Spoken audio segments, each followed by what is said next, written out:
Hello, mga minamahal kong mga kababayang taxpayers. Malapit na po ang deadline ng second quarter income tax return. Ito ay due na sa August 15, 2023. Ikaw ba ay nakapag-file na? Kung hindi pa, at ikaw ay gumagamit ng 8% income tax rate, timing po itong aking tutorial video ngayon dahil ipapakita ko po sa inyo ay isang sample ng aking taxpayer na gumagamit ng 8% tax. Noong first quarter, wala kasi siyang tax due dahil below 250,000 ang kanyang gross receipts. So ngayon, ma-accumulate na ang first quarter at saka second quarter. So punta tayo dito sa second page na ng ating 1701Q. So dito sa Schedule 2 for 8% IT rate. Sa line number 47, sales, revenue, receipts, or fees. Net sales na ito, net of returns and allowances. So, encode natin dito ang kanyang sales or receipts, kanyang professional fees as a freelancer ay 159,520. Dinidisregard natin yung centavos kapag sa ITR. So, wala naman na siyang non-operating income. Sa number 49, total income for the quarter is 159,520. Line number 50, total taxable income or loss from the previous quarter. So, nung previous quarter, ang kanyang gross receipts ay 190,374. So, line number 51, cumulative taxable income. So, yung total na ng first quarter and second quarter is 349,894.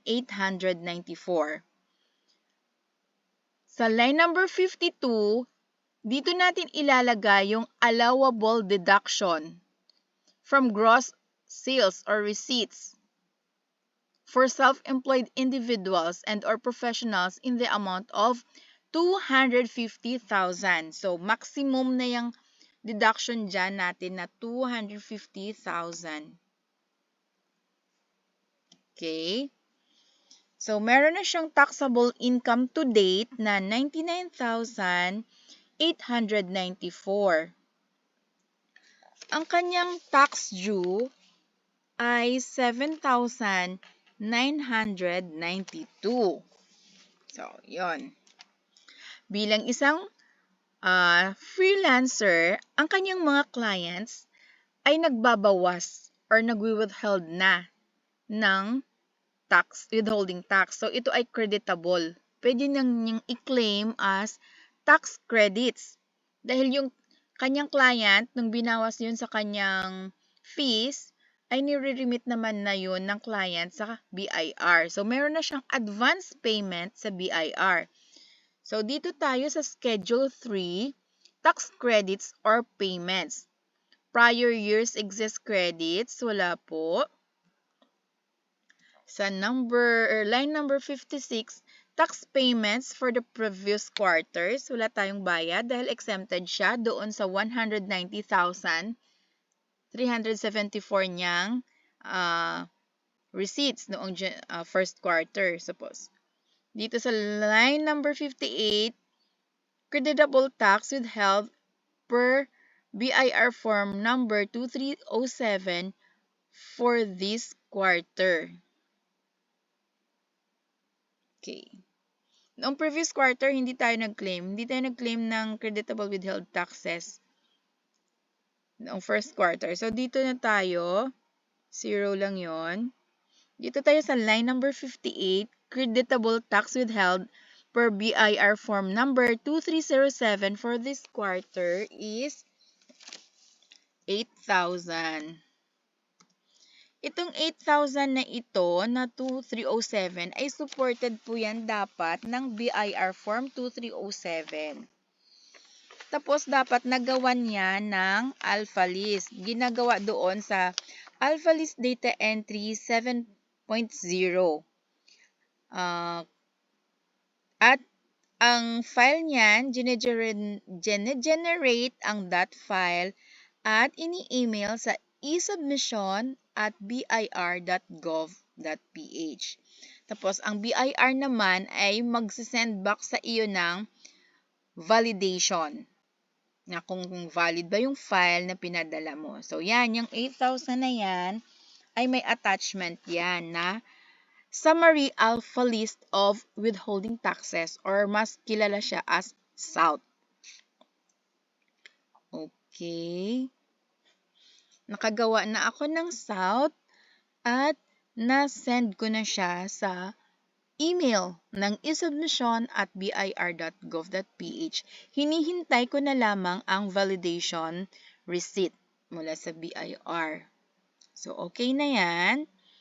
Ang ating total tax credits for this quarter ay 8,000. So, ang line number 63 natin, ang ating tax payable or overpayment ay 8 pesos. So, sobra ka pa. Mayroon ka pang tax credits na 8 pesos. Wala pa ring babayaran yung ating taxpayer.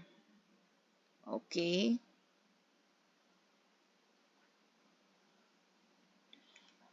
Isi-save ko na. Okay, then validate. Validation successful. Click on edit if you wish to modify your entries. Okay, tingnan ko dito sa previous page. Yan. Sa part 3 ng 1701Q natin, total tax payable. Number 26, tax due is 7,992. In excess na yan ng 250,000 na deduction ha. Doon tayo nag-apply ng 8%. Yung schedule natin dun sa second page, nalipat lang siya dito sa first page. So, number 27, less tax credits or payments. So, 8,000. So, meron pa tayong overpayment sa BIR na 8 pesos. So, i-claim natin yan sa next quarter. Guys, mahalaga po yung 2307. Kaya dapat, tinatago nyo yung BIR Form 2307 na ibinibigay sa inyo ng client kapag nagbawas sila ng withholding tax. Kasi nasa 10% yan binabawas sa inyo. So, pag nag-file kayo ng inyong income tax, wala na kayong babayaran. So, pwede nang mag-print ng copy nitong ating form. Then, click submit. Please ensure that you have internet access and a valid email address is indicated on your tax return. Are you sure you want to submit? Click OK. Then click OK as agreement sa terms of service ng BIR. Click OK.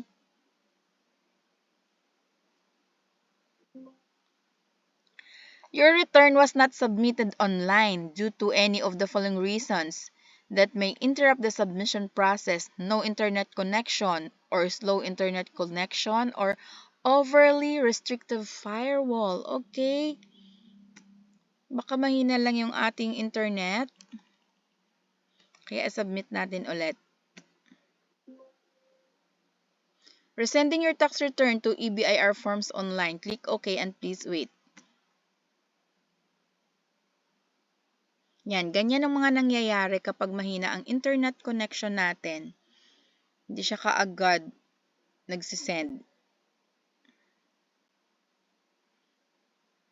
Air-send lang ulit. Mahina nga yung aking internet connection.